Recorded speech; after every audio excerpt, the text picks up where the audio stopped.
Hello, and welcome to another episode of the William Branham Historical Research Podcast. I'm your host, John Collins, the author and founder of William Branham Historical Research at william-branham.org, and with me I have my co-host, minister, and friend, Chino Ross, pastor and the voice of the Understanding Scripture and Truth by Chino D. Ross YouTube channel. Chino, I hope you had a Merry Christmas and Happy New Year's. We were both off. I was down with the flu and you were out partying, so I'm joking. But we haven't been able to reconnect and record, and we were right in the heart of the climax of this entire thing, Hobart Freeman's death. And I know that there are many people who were following this build-up and got really interested, and then, oh no, we're going to see a podcast by John talking about what did I talk about? Freemasonry. We're going to see a podcast about John talking about Freemasonry. I tried to fill the gap while we were out. But anyway, it's good to be back and to get back into the heart of things and talk about the surprise that came in the cult when Hobart Freeman died. Yeah, John, and you said I was out partying, and the only person I partied with was you, because you and I had lunch together one day. So that was about the extent of my partying over the last couple of weeks.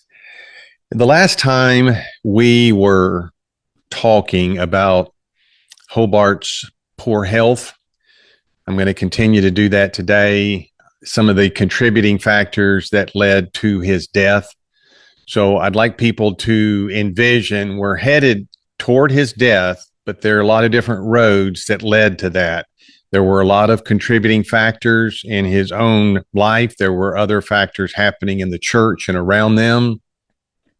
And so it's going to take us a little while, which means several podcasts. And the reason that I'm doing this is I think that the people from Freeman's ministry deserve to know the truth and deserve to have the facts. And you and I both know you're not going to get that from cult leadership. They're going to gloss everything over, and you simply are not going to be able to get to the bottom and hear the truth. So last time we were talking about the heart attacks that Hobart had. We referenced 4 of them from his own recorded messages. And people have probably heard me say this before, that the information, most of the information that I'm providing is not through any kind of secret documents I have. They come right off of the man's recorded messages. They're available for anyone. He has 1,157 messages, full-length messages. There are probably a couple of hundred other little short 10 or 12-minute ones, and those were radio broadcasts he intended to put out, most of which he did put out. But there are 1,157 main messages. If you want to listen to every one of those, you will find every single one of these things that we've talked about and more. So the last time we were talking about his heart conditions, one of the factors in his death was severe, according to the medical documents, cardiovascular disease. That's not my word versus the cult leadership's word. That's what's in the medical documents, as we'll talk about later today and later on in future podcasts. It was always surprising to me that Hobart never used a particular verse for his heart condition. And that because there are so many of them in the Bible that talk about my heart and your heart, that's a common word. Therefore, you could find many verses for it in the Bible. It's always interesting to me, looking back on it, that he never used a verse, never used a specific verse, because as I've shared in past podcasts, he was a master at proof texting. He loved to have verses, and he had verses for everything. Yes, I hope we're showing that they were pulled out of context, almost like a group of beads strung together and then worn as a necklace around your neck. But he had verses. So for his view against doctors, you go to 2 Chronicles 16. Asa had a disease in his feet and he didn't seek the Lord. He sought to the physicians and he died. 2 Chronicles. Yeah, you have to go in the middle of the book of Chronicles, and he found a verse, a narrative that had to do with King Asa, regardless of the context. That was never discussed. Just he found a verse that said that Asa king in Israel went to a doctor and died, and so therefore doctors are not allowed. Couldn't borrow money because of Romans 13:8. You couldn't have a car loan. You couldn't take out a mortgage on a home because Paul said, owe no man anything but to love him.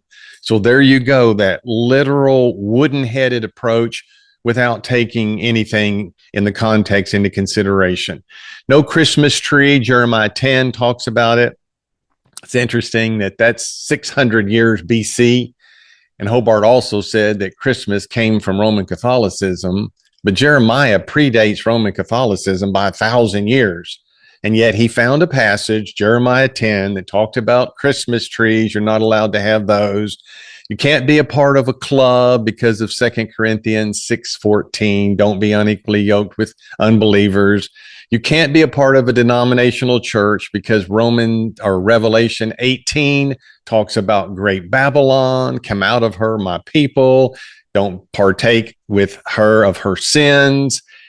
Babylon, in his mind, is the denominational system, so you can't be a part of that. Women can't wear pants, a favorite one of his.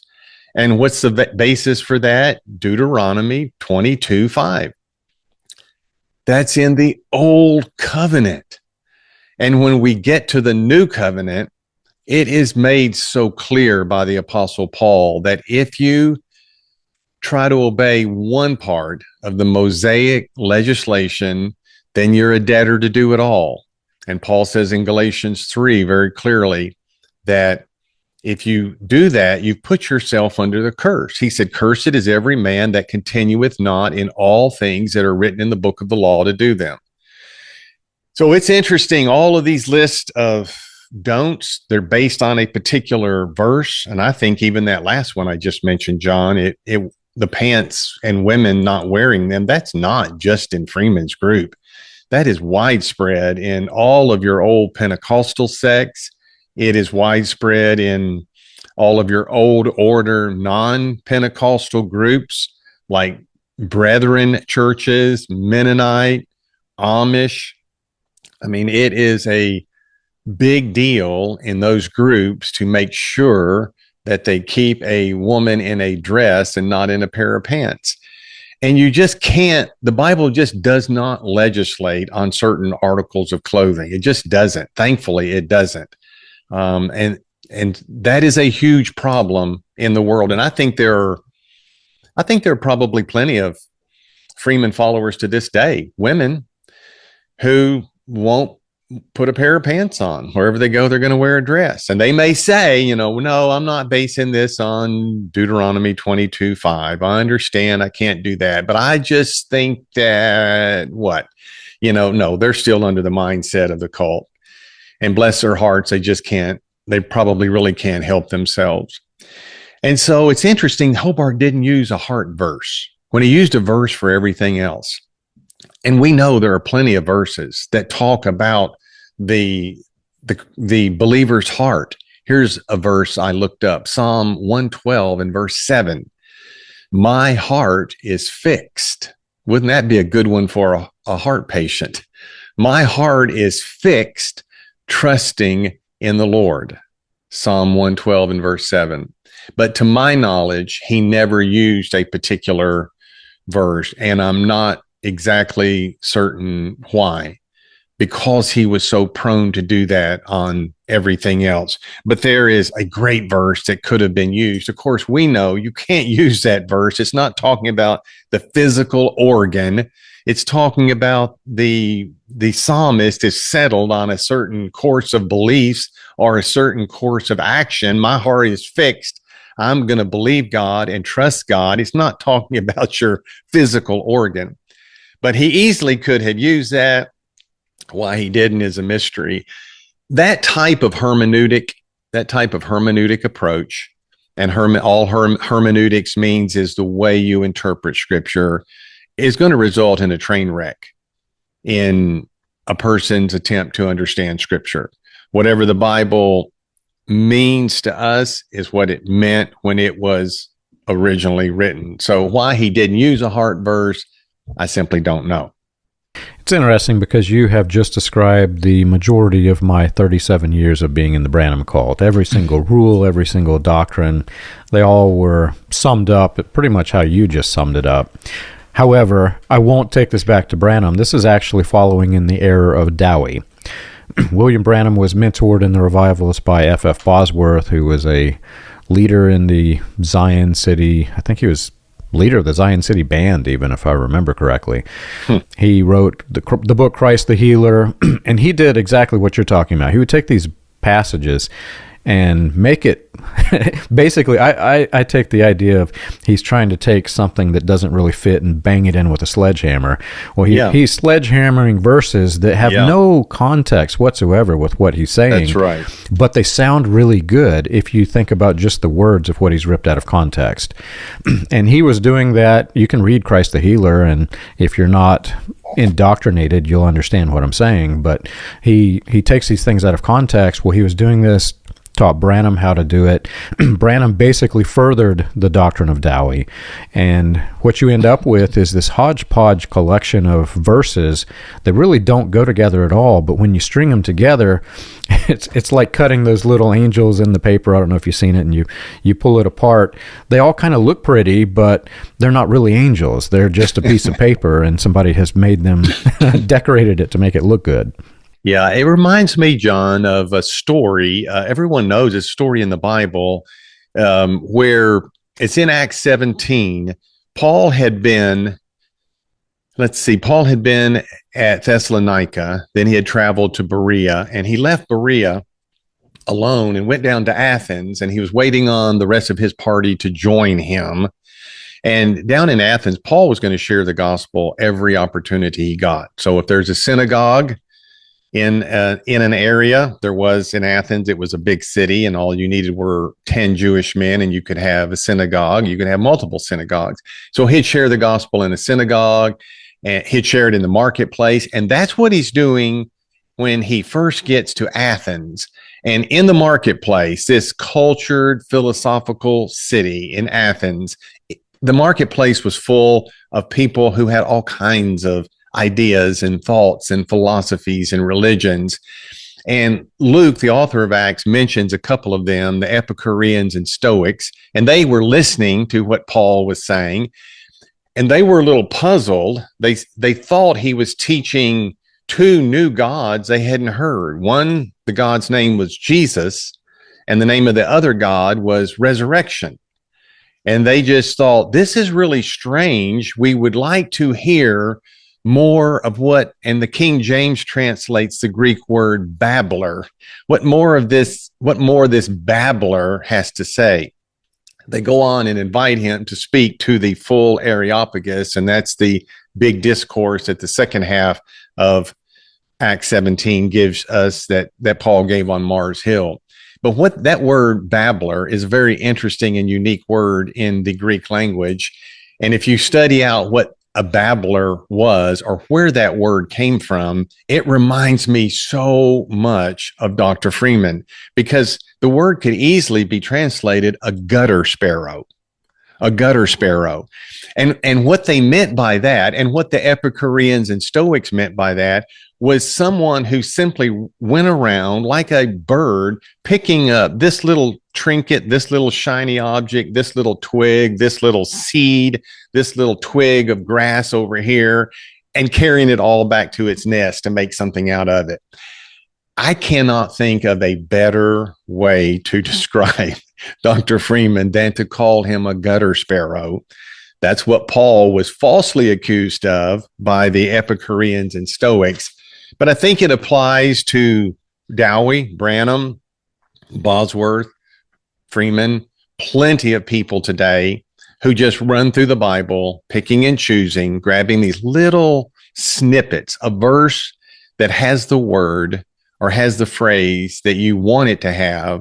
You grab that out of its context and you take it and attach it to something else. And that's what I think is happening so many times with his interpretation of these things. So if we can go on today, we'll go past his cardiovascular disease and his heart condition. to what the medical documents will refer to as your distal lower extremities. It is a medical phrase, and all it means is things below the hip, especially below the knee, which would be the legs, the ankle, and the feet. Dr. Freeman did a series of studies in the book of Exodus in the summer of the year he died, 1984. And he has a particular one in that series entitled Children of Providence. We're actually not going to play a clip from that one. I'm just going to give the reference, but I'm going to summarize that so we don't have to play what he actually said. What you'll find in this Exodus series, John, is very alarming. I know when I was a young person, whenever I would see coming out from Faith Ministries and publications, a new group of tapes done by Dr. Freeman on a particular book, I was genuinely excited and thought, well, I'm going to really learn some things about this particular book. And it just was never as fulfilling as I had hoped. When I would listen to the series, I did not learn what was in Philippians or Jude or Jeremiah. What I heard was a new opportunity to put the old lady in a new dress. He wanted to talk against denominations. He wanted to talk against doctors. He wanted to talk against JDS. He just wanted to talk against a lot of things, and he would find a new way to do it. And this is exactly what was going on in a terrible fashion with the book of Exodus. He in no way was educating people on what this second book in the Pentateuch was all about. What he was doing was thinking that he could see parallels between what Moses experienced and what he was experiencing, and what the children of Israel had gone through and what Faith Assembly was going through. So in this message entitled Children of Providence, here are my own typed notes from 40 years ago. I'm just going to refer to a few things that you will find from the timestamp of 27 minutes, 51 seconds through 31 minutes and 8 seconds. What he's trying to do is say to the congregation, I am like Moses. Just like Moses had gone through all of this preparation by God and all the wisdom of the Egyptian court, so God called me to go to college and seminary, and he prepared me not to work in Egypt, i.e. the denominational system, but once he delivered me from that, then I would be helping God's people.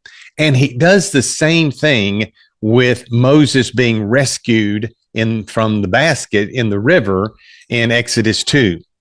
You know, he goes through this correct story, how Moses could have been killed, but by the divine providence of God, Moses' life was spared, and he was spared so that he could be raised up and then help deliver the children of Egypt. And so what Hobart does in this little 3 or 4 minute clip is he goes through his own life to show how God providentially has preserved him. So he starts off by saying at 6 months of age, so here in one little segment, you can get this medical health history of Dr. Freeman.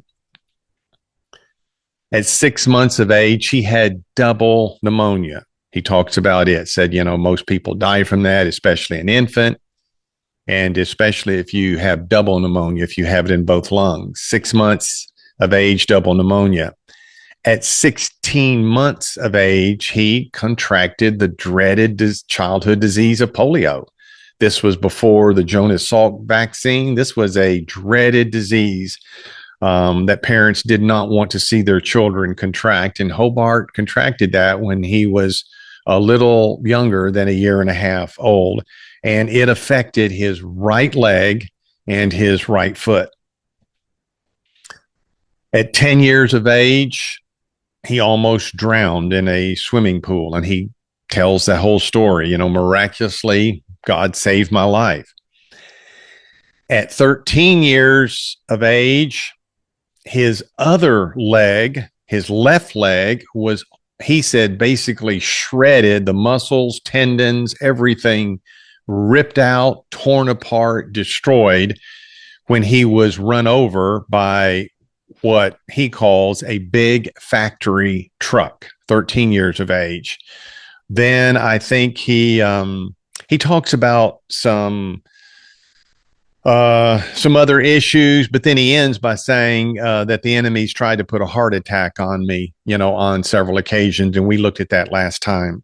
So the reason I point this out is for people to look at both of what the medical authorities call your distal lower extremities, both his right foot and ankle damaged by polio when he was, let's just say, a year and a half old, and then when he was 13 years old, the left leg was damaged. This is really going to come into play as we develop this podcast today, believe it or not, and it's really going to come into play whenever we get to his death.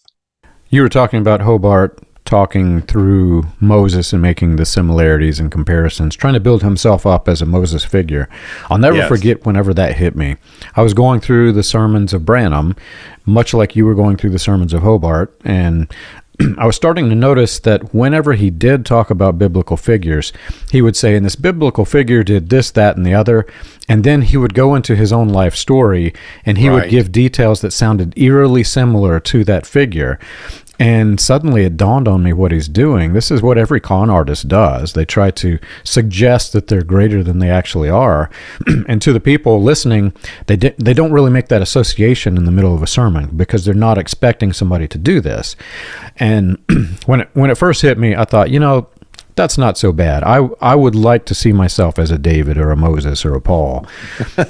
But when I continued going through that line of study, that's right, make it into the New Testament, he does the same thing about Jesus Christ.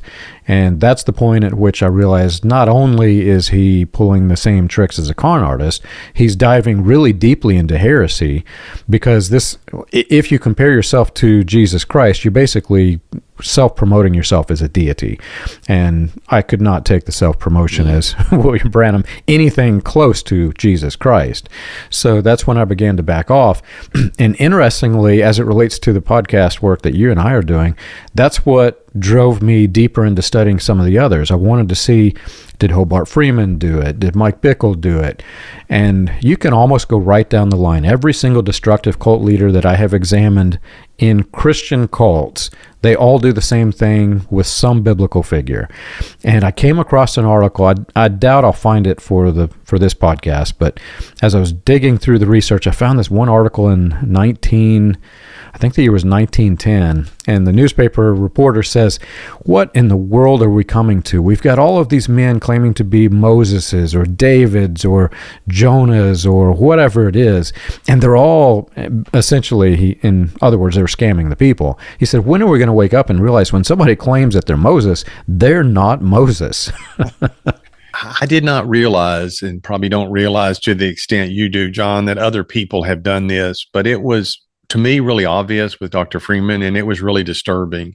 And you're right, it wasn't just the Exodus series. When he did the Jeremiah series, when he did any series, he never claimed that he was them, obviously. He just did what you described. He would talk about the biblical figure enough, and I think, as I just described from this Children of Providence message, and then he would go right into talking about himself, and the people just follow that, and they become afraid because they know Moses was a true authority figure. And he had carefully explained how God had preserved Moses' life providentially, which he did. God definitely did do that, planning to use Moses in the future. Hobart saw himself 100%, maybe not as Moses, but he saw himself 100% in that same form or fashion. And he demonstrates that by saying, look at all these things that could have and should have killed me as a child, but God knew he was going to call me to receive the end time message of faith the only man he was going to give it to. So, yeah, Moses was a unique figure. Hobart very much claimed he was a unique figure. He said he was the only one that God had given this message to. But two of those things have reference to his legs, one to his left and one to his right. The polio affected the right foot. The truck running over his left leg affected the left leg. So now I do want to play a few clips, and I just want people to keep in mind, one of these is both of these incidents are childhood experiences of Hobart. So this is something he has gone through his entire life with. I don't think, even though people knew that he had polio and he limped and he had a problem, maybe until these podcasts, people have not been able to sit down and really think about what that does to a person, never able to run and play with the other children as a child, never being an athlete in school and getting the recognition of all your peers, because athletes in high school are a big deal. He was never able to be a man's man. He couldn't play sports. He couldn't go hunting in the woods. He couldn't do any of these things his whole life. That can have a profound psychological effect upon a person. And I have argued that, this is my personal belief, that it did for him. So that whenever he heard Kenneth Hagin teaching, name it and claim it, that healing's in the atonement, all you've got to do is ask. Asking for that and receiving it is just as easy as asking for salvation and receiving it. They're equally in the same atonement. You know, we've talked about this before. All you got to do is pray and ask, and you've got it. Well, it didn't work the way he probably thought it was going to work. When you do ask for forgiveness of sins, you do receive that. When he asked for his healing, he didn't get it. And so then you have to create a new doctrine called waiting for our manifestation doctrine. And Hobart waited and waited and waited. And as we will demonstrate in this podcast and the ones to come, he was never healed of any of these things. It's not my opinion. It's a medical report. So, John, if you could play a little brief clip from a message entitled Our One Remedy of Healing, from the 11-minute and 20-second mark to the 14-minute and 33-second mark. Oh, I know what I'm talking about. I don't come here and tell you about my physical trials. I'll just tell you one to make my point. I've got an ulcer right now on my ankle that's been there for 2 months. And it hurts. And it doesn't look a bit better. But praise God, it was healed at Calvary. And I practice what I preach. If God will heal your ulcer, He'll heal mine. Hallelujah. And I don't go by what I see or what I feel. I practice what I preach. And there are other things we could mention that's nobody's business. You have to walk out. So I know what it is to go through a trial. Well, this is one time. Remember in Florida, you had an ulcer in the same place and it never did heal. Well, it finally did by certain treatment, but even the doctors, nothing they could do. They said there's nothing there. It just takes a creative miracle to put flesh back where there isn't any. You know what an ulcer is? An ulcer, it's gone. The flesh is missing. You can feel sorry for people with stomach ulcers. There's nothing there. I mean, it's just eating a hole in their stomach. But praise God, if a medical treatment which finally healed it, and I treated myself, by the way, and got healed. That's many years ago, before I was even saved. If medicine could do it, then He who created the ankle can do a much better job and will. As I say, I don't talk about trials I go through until they're over, but praise God, I know what it is to go through a trial and all the questions and the doubts you've been taught in your denominations begin to surface. Well, it isn't going to work this time. It's been 2 months and it's not any better. And then you hit it again on the lawnmower and knocked it open when it was looking a little better. Oh, sometimes at night before I go to sleep, I say, I just want to go on record again, Lord. It was healed at Calvary. I want to make my witness in heaven, before the pit of hell, and before this world, that I was healed at Calvary. Well, you say, not a big thing. Well, maybe you don't know what ulcers are. If it just keeps eating, it doesn't get any better. It has to take a creative miracle to put something there that isn't there. And you know, on your ankle, you don't have anything but a little skin. The next thing's bone. Shall we go on, or you want me to describe it in a little more detail? Which I could, but I'd have some of you looking at my circumstances, and I refuse to. Praise God. So we'll just get off of that and get on to what we're saying, that all of this stuff, I didn't get that out of the Word. Well, it isn't going to be healed this time. I got that from my old Baptist church and theology and seminary and college. That's where I got it. Why would I be thinking these thoughts? I overcome them, I reject them, but they're there. Why do you think those? Because that poison's in your system. So look to that if you want to know why some people are not healed, because they'll start looking at the circumstances, start listening to the devil, and that poison will paralyze them. They'll have to go to the doctor, take their pills, or a finance company, or whatever. This was a message, and I need to date these so people realize when all this is happening. This actually was in the early 1980s. Keep in mind, he doesn't die until the very end of 1984. And what you just heard 3 years or more prior to his death is that he has an ulcer on his ankle.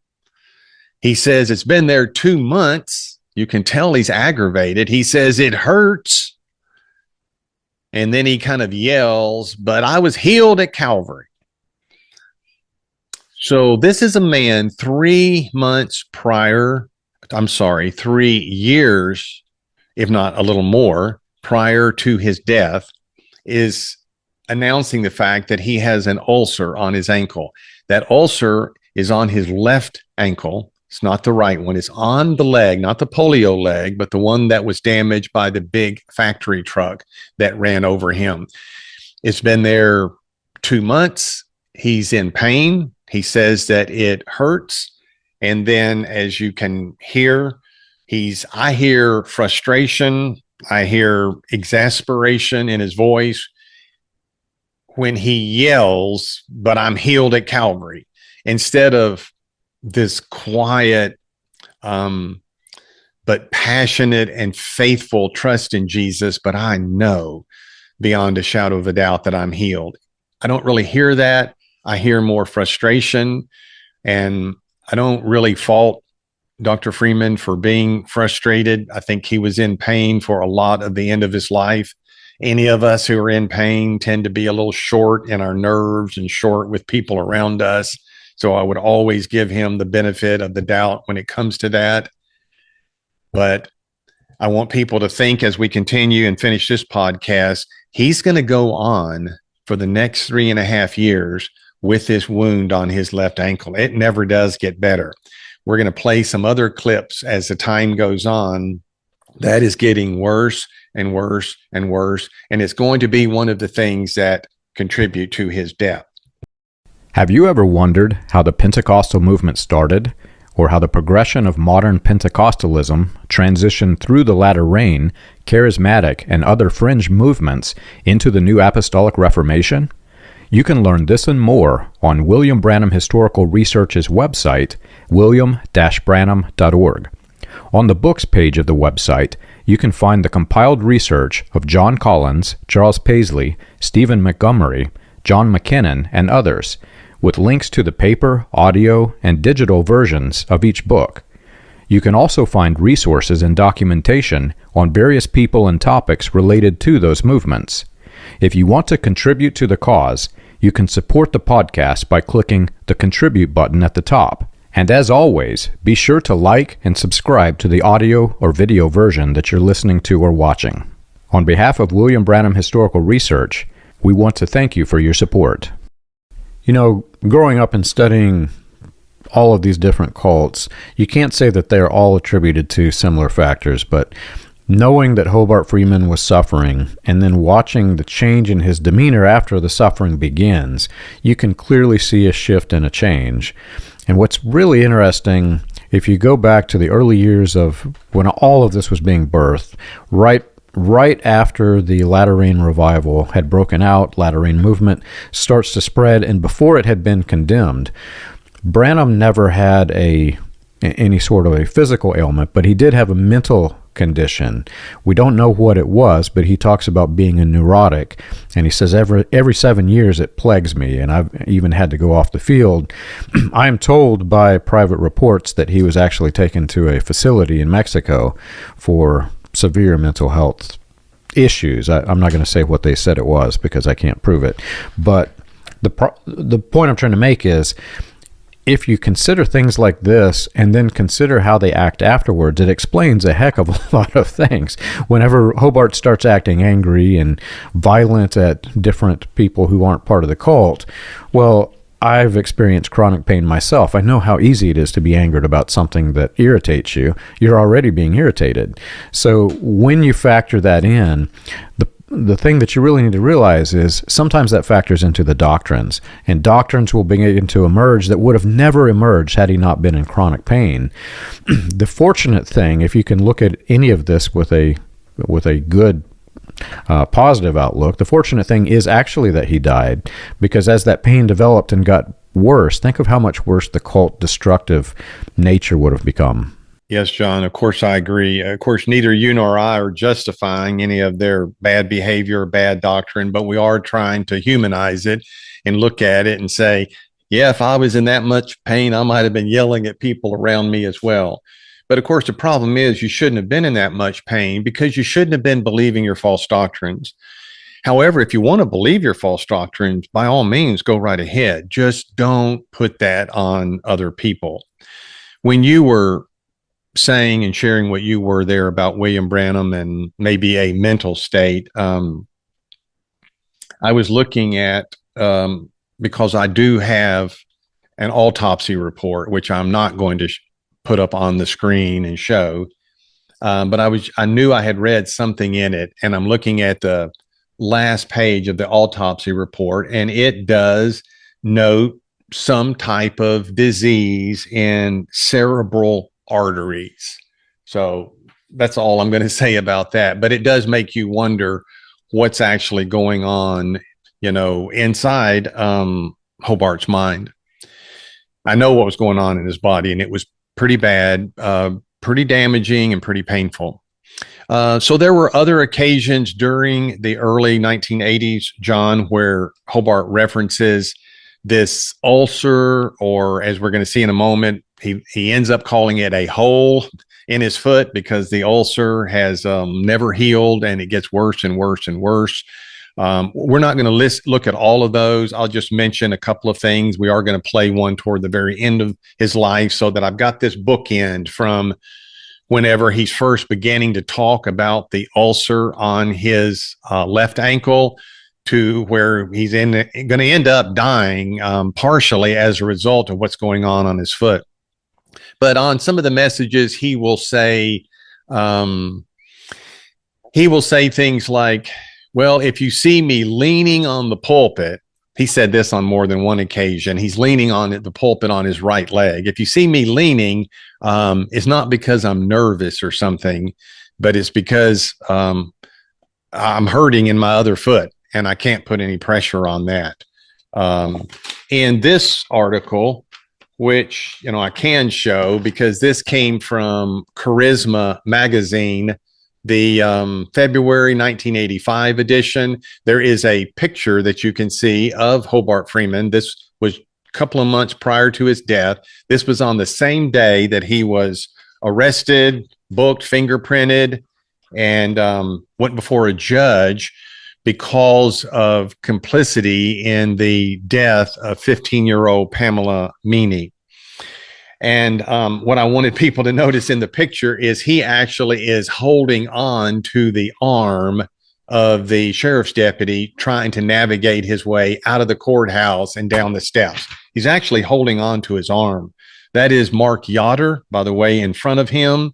And just almost out of view, I'm pretty sure I can see Pamela Meany's mother. The only way I would know that's her is because I saw her in so many other newscasts.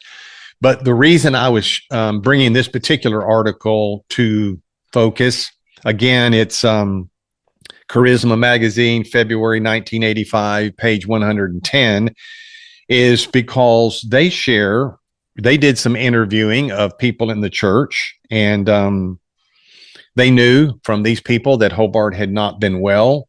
And they even referenced the fact that Hobart had to sit the weeks preceding his death. He had to sit while he preached, and he explained, the reason I'm doing that is because I have open sores on my foot.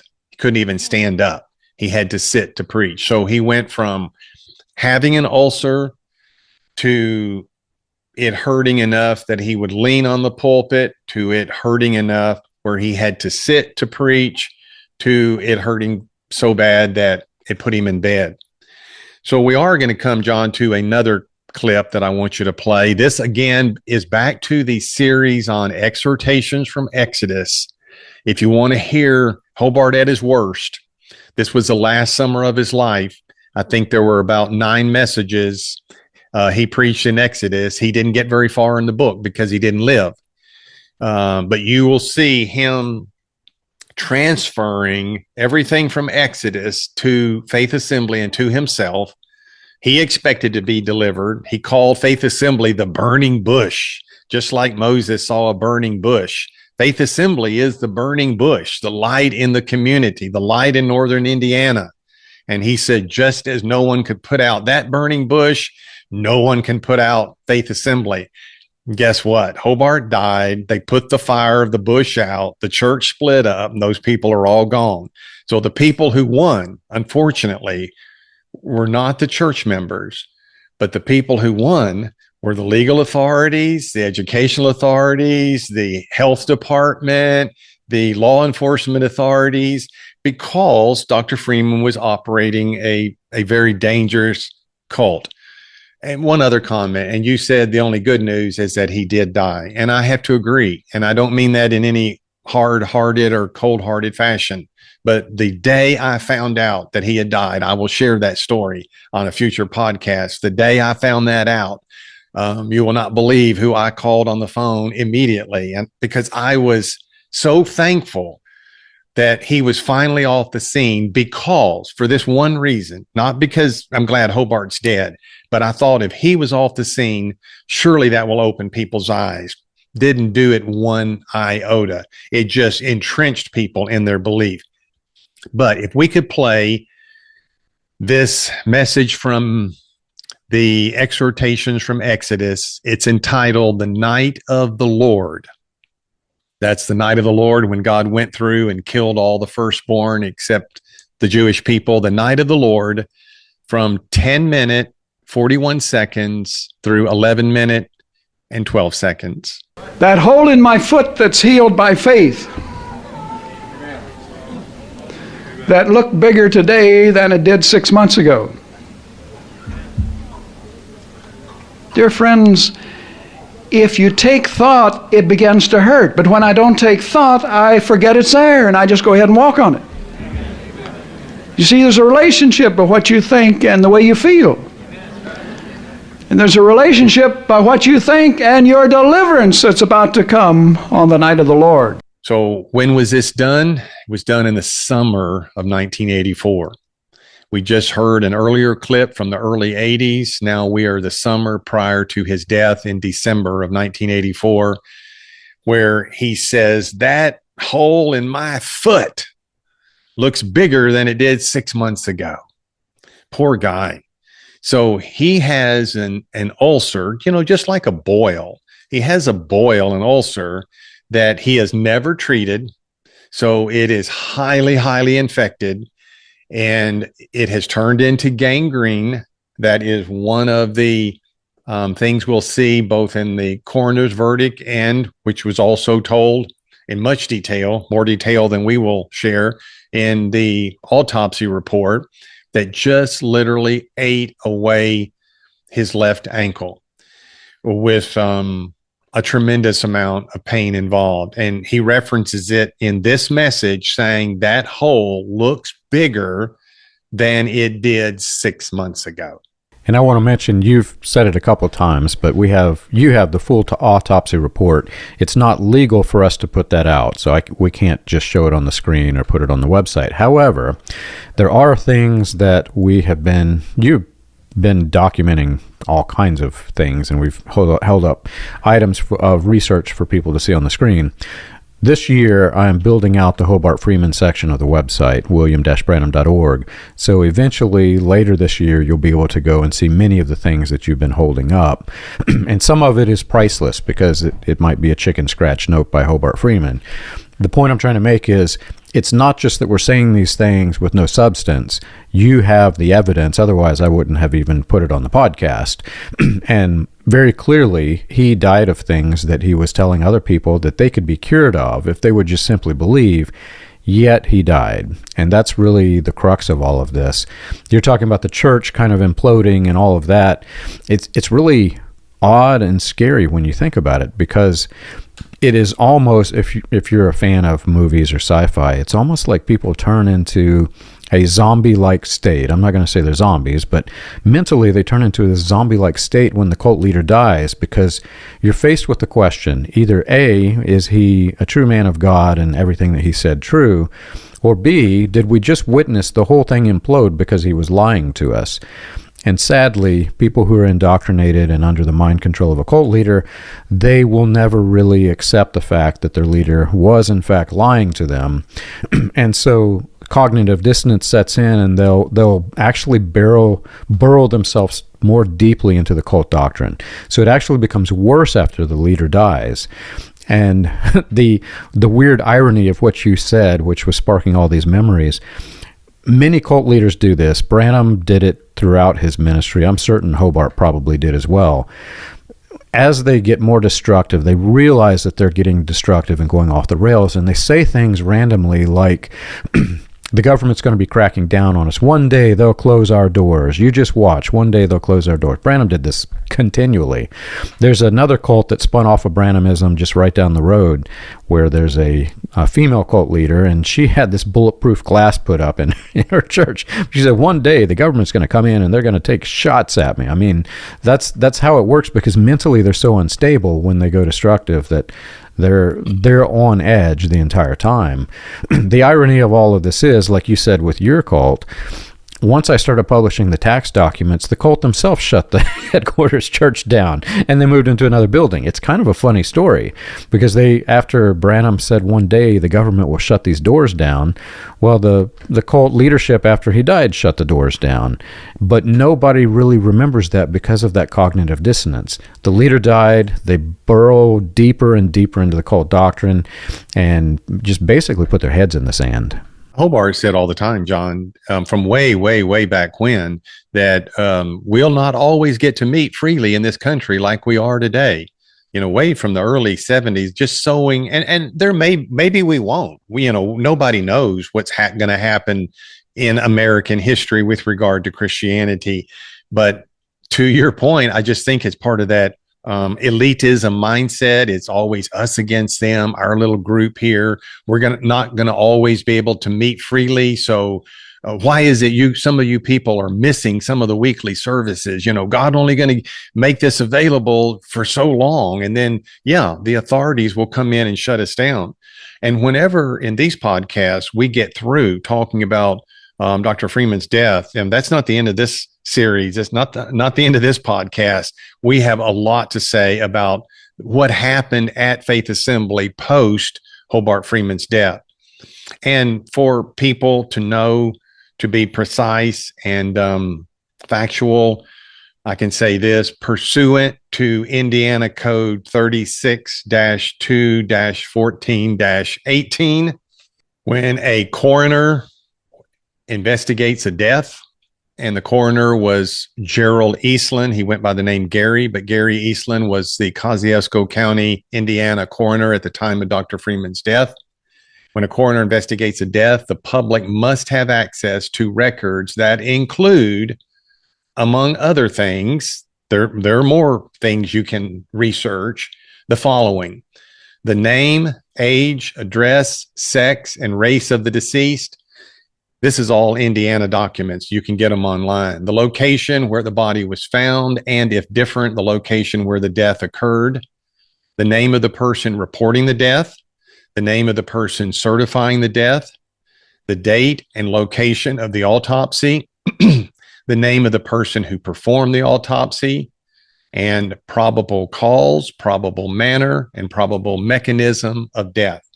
And those are just a few of the things, but you can check out that Indiana statute or code, and there are many things that are available to the public concerning someone's death, especially concerning a public figure, and especially concerning a public figure that had held a big sway over a group of people, so that post this person's death, researchers need to have available to them certain medical, legal records and documents, so that it's not just our word against their word, so that these are the actual facts and these are the proofs. And look, John, I know I occasionally hear people saying, why are you continuing to talk about Hobart Freeman? The people who ask me that, or who ask that online, are always the people who are not quite free of the cult. The ones who are out or on their way out or learning how to be out, they can't get enough information, because they tell me, I can't believe all of this stuff. I was a member of the church, and you're telling me things that were happening behind the scenes that I had no clue. And I said, of course not. Leadership is not going to tell you what's really going on. You see Dr. Freeman in the pulpit, you hear a message, he walks out the door and leaves, and that's it. And unless you do the research, you aren't going to know these things. So the people who are headed out of the cult, they want to know. It's always those people who, I guess, they're still just ashamed. I even had this one woman send me a flurry of emails when she first found the podcast several years ago, email after email, thanking me and so curious. And how did you know that? And do you know this person? And did you know that? And I just tried to share with her what I knew, in addition to what I was already sharing publicly on the podcast. And then as time went on, the emails became less from her. And at the very end, I haven't heard from her in a long time. And I would never name any of these dear people's names. I feel sorry for them and the mindset they're in. But the last couple of emails went like this, John. She said, well, okay, so maybe some of what you're saying is true. So, okay, maybe Hobart was off in some areas. But why do you just have to keep giving all of these illustrations and talking about all the ins and outs and all the wrong doctrines? She said, you're just making all of us who are part of it look so gullible. And I said, I'm sorry, that's not my intention to make people look gullible, but I have to say this to cover all of the bases. And at the end of the day, guess what? We were really gullible. That's a fact of the matter. And I have included myself in it, and you just have to get to the place where knowing the truth and bearing true witness instead of false witness is more important than your pride. I was dumber than a boat anchor to follow this stuff. And we have ways to explain it, why we were dumb. Well, I wasn't yet mature and I didn't have critical, and all of that's true. But at the end of the day, you just believed a bunch of garbage. So I don't mean to be hurting people's feelings. And if you're appearing to be very gullible for having followed Hobart Freeman, guess what? You were. So was I. So is anybody who follows a cult. With the small amount of time we have left, I do want to come to the end of Hobart's life, just with regard to what we've been talking about, and that's his 2 feet. He had serious problems with his feet. This is a copy of the coroner's verdict, which we can put this on the line. This is a legal document. The autopsy is a medical document. This was signed, sealed, stamped on December the 19th, 1984 by Gerald Eastland, who was the Kosciuszko County, Indiana coroner. I'm just going to share a little bit of this, and there's a lot more we'll share as it pertains to other parts of Dr. Freeman's death. But this, let me just say again, is available to the public. You can go get your own copy, or this is something that we can actually share with the public. Whenever a person dies, John, what happens is the family member contacts the funeral home. The funeral home in Warsaw was Titus Funeral Home. And there's a lot I could say about Titus Funeral Home. Let me just sum it up by saying this, that Titus Funeral Home was the funeral home involved in the deaths and the services for so many Faith Assembly people. They were actually the funeral home in charge of the funerals of all of the infants and small children that died. And I know from people that I've talked to that Faith Assembly actually covered the costs many times of the funerals for those infants and small children. So once the funeral home is notified by the surviving relatives, they contact the coroner's office. The coroner's office shows up at a person's house with law enforcement just to see what's going on. There was no hanky-panky with Dr. Freeman's death. I mean, if you've watched enough Dateline shows, people kill their spouses all the time. All kinds of things happen. So in any death, the law enforcement personnel are going to show up to see what's going on. And let me just say again, there was no hanky-panky legally going on with regard to Dr. Freeman's death, as you will hear from the coroner's report. So, Eastland said that I arrived at the home along with Kosciuszko County Sheriff Alan Rovenstein and with Special Detective Lieutenant Tom Kitch. Upon our arrival, we were met by a woman who identified herself as Mr. Freeman's daughter, Pamela Hill. Mrs. Hill stated the subject had been bedfast for 4 weeks, and that family members had been taking turns sitting in the bedroom with him. Reading from another document, said witness Pam Hill also stated that the patient, Dr. Freeman, her father, had had a recent illness with a reported infectious process in his left foot. This process was treated with soaks and dressings. And that is it. There was no medicine in Hobart's body. There was no reports of him going to the hospital to seek any help. This man who had this open, infectious wound on his left ankle that had grown and grown. It was full of bacteria. It was literally had turned colors, and his, you know what gangrene is, your flesh begins to rot away. And that's what was happening with him. I know this is rather horrifying to hear this, but I think it is so important for the cult members to know these are the facts, not what was told afterwards.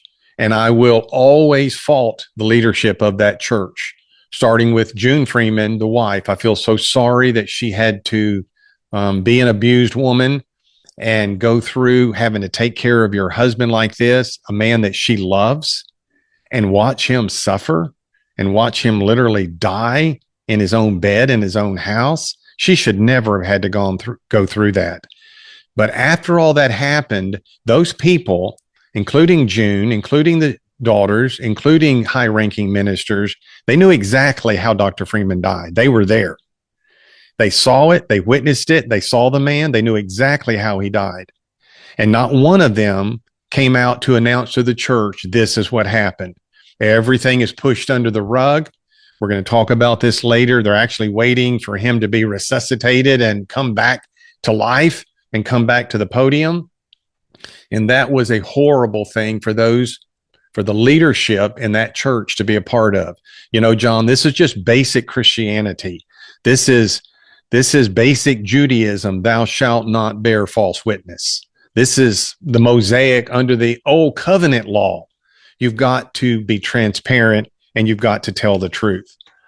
Other people in the church knew that Dr. Freeman was suffering.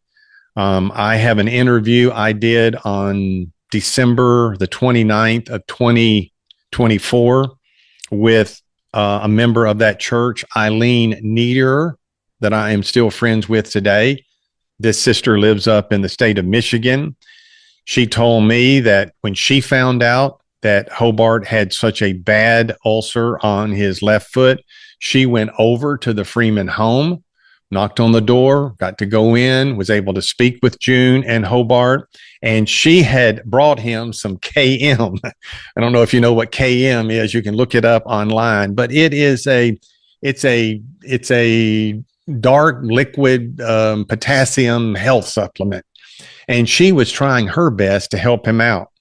She told me Hobart took one drink of it and said, I quote, "I'd rather die than drink that stuff." It was, to be honest and fair, it was way too late for KM to do any good. You know, he needed immediate medical treatment, but the people were trying to do what they could to help him and to alleviate the problem. Another medical document I want to read from, says this, and I quote, "His remote past history included polio, which had left the left, right, lower extremity with extreme muscle wasting. In addition, he had a previous automobile accident causing damage to the left lower extremity." Just what I said, just what he said. He had polio when he was 16 months old. He was run over by that truck when he was 13 years old. In light of that, listen to this. This is from the coroner's report. So you can actually read this yourself if you don't trust what Chino is telling you.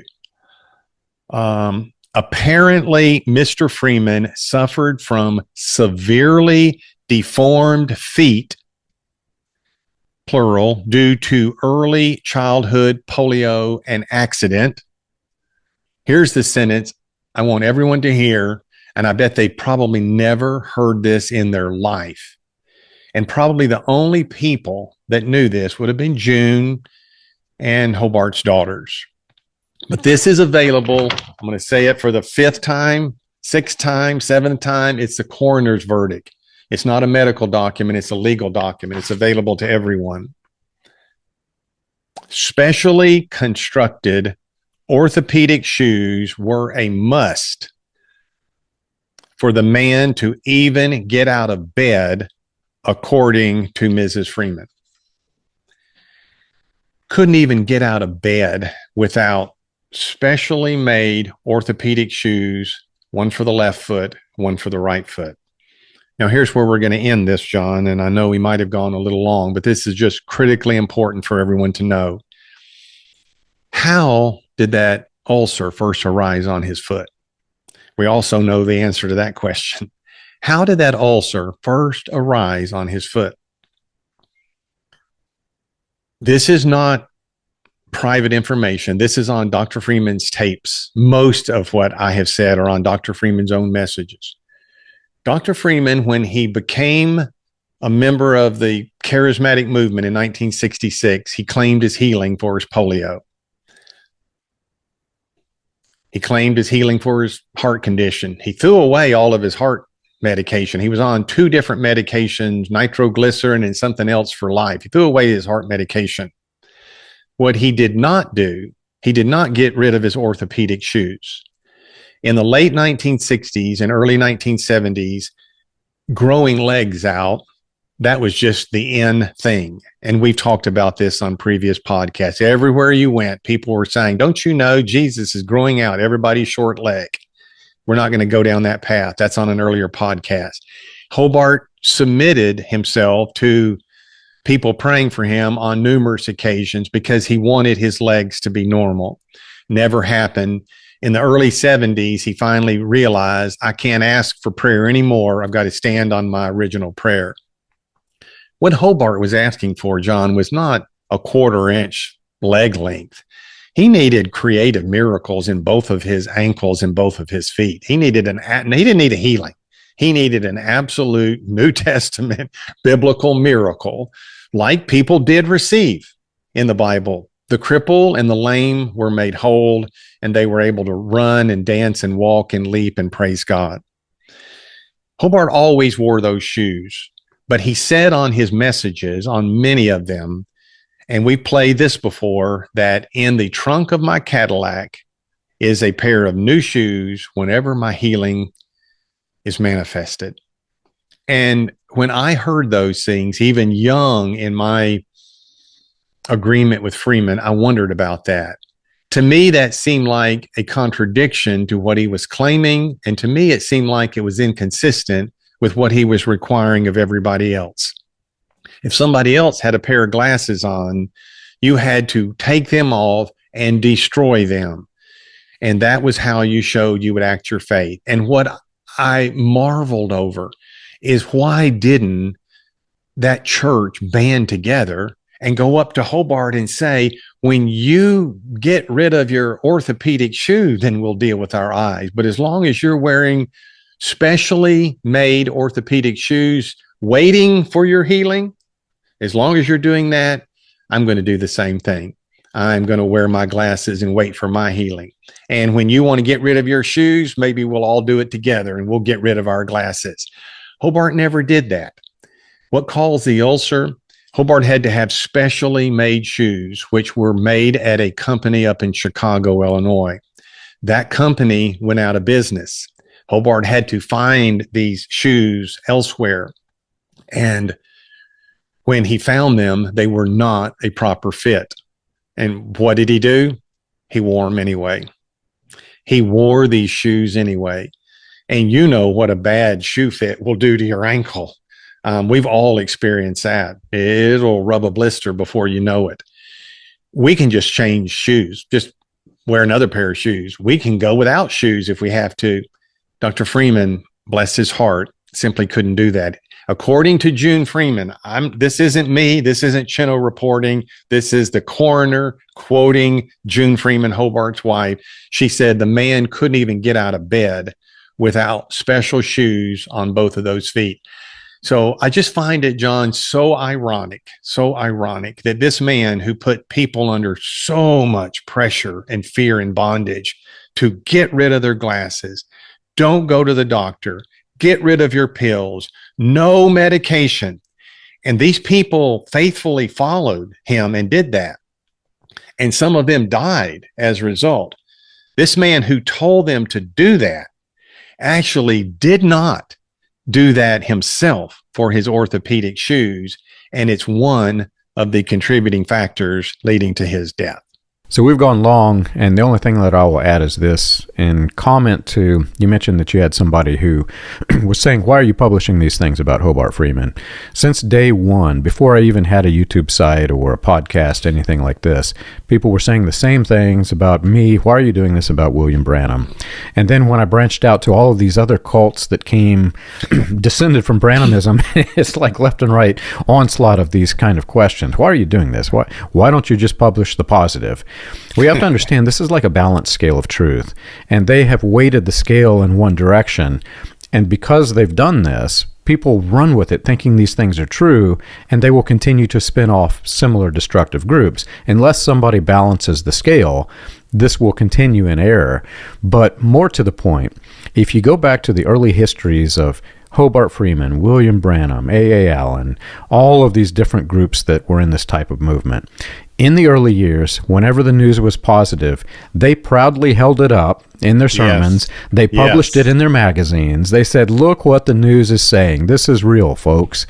And the moment the news discovered that they weren't being truthful and started publishing critical information, they would come out heavily and strongly against the news. The news is filled with demons. You can't listen to anything the news says. Look how bad the news is today. They've all switched, but if they were to continue in truth that was newsworthy truth, then you would have newspapers just praising them. Look, Hobart Freeman, he healed his own crippled legs. He can heal everybody's legs, right?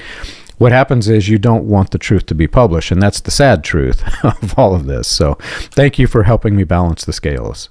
Thanks for having me, John.